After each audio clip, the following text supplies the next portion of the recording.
नमस्कार। आज मेरे पढ़ाने का विषय है क्रिया विशेषण। लेकिन क्रिया विशेषण से पहले मैं आपको क्रिया के बारे में थोड़ा सा बताऊंगी कि क्रिया क्या है। जब भी हम कोई कार्य करते हैं तो उसे क्या बोलते हैं कि क्रिया। जैसे वह हंस रहा है, खा रहा है, पी रहा है, सो रहा है, तो ये क्या है, क्रिया हो रही है, यानी काम हो रहा है। और जब हम उसमें विशेषता ला देते हैं कि वह बहुत तेज रो रहा है, वह धीरे धीरे चल रहा है, वह मधुर गाता है, तो उस क्रिया के करने की विशेषता को क्या बोलते हैं, क्रिया विशेषण। अब क्रिया विशेषण की परिभाषा करेंगे।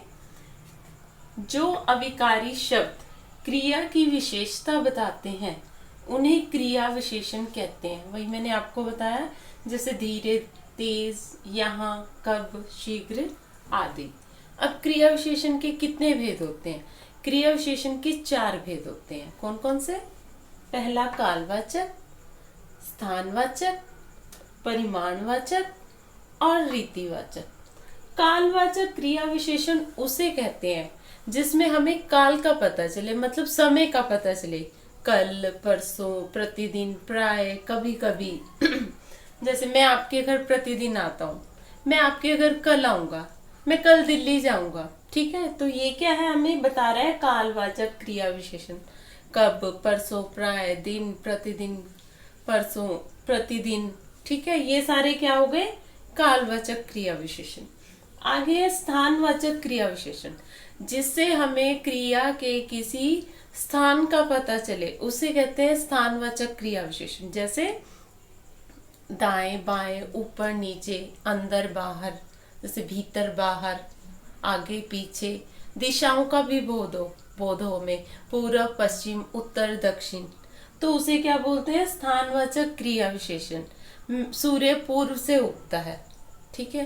मैं पश्चिम दिशा में जाऊंगी, तो ये क्या हो गया, स्थानवाचक क्रिया विशेषण। हमें स्थान का पता चल रहा है, यानी कार्य हो रहा है, उसके साथ विशेषता क्या पता चल रही है, स्थान की भी।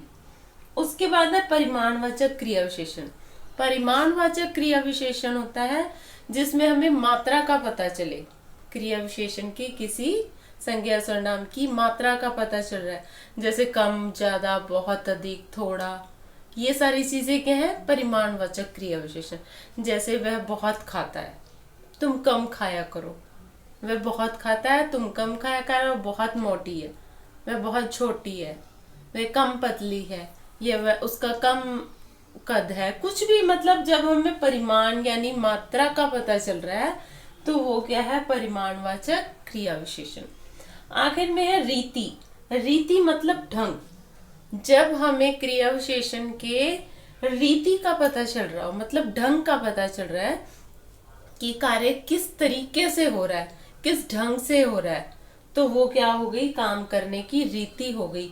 जैसे वो बहुत तेज दौड़ता है, वह बहुत तेज भागता है, वह धीरे धीरे चलता है, वह धीरे धीरे बोलती है।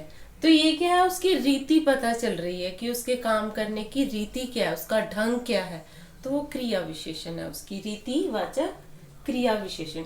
इस तरह से हमारे 4 भेद हो गए। पहला कालवाचक, दूसरा स्थानवाचक, तीसरा परिमाणवाचक और चौथा रीतिवाचक। मतलब क्रिया विशेषण हम 4 तरह से भेदों के रूप में बांट सकते हैं। तो इसी के साथ ही हमारा क्रिया विशेषण का विषय आज यहीं समाप्त होता है। नमस्कार।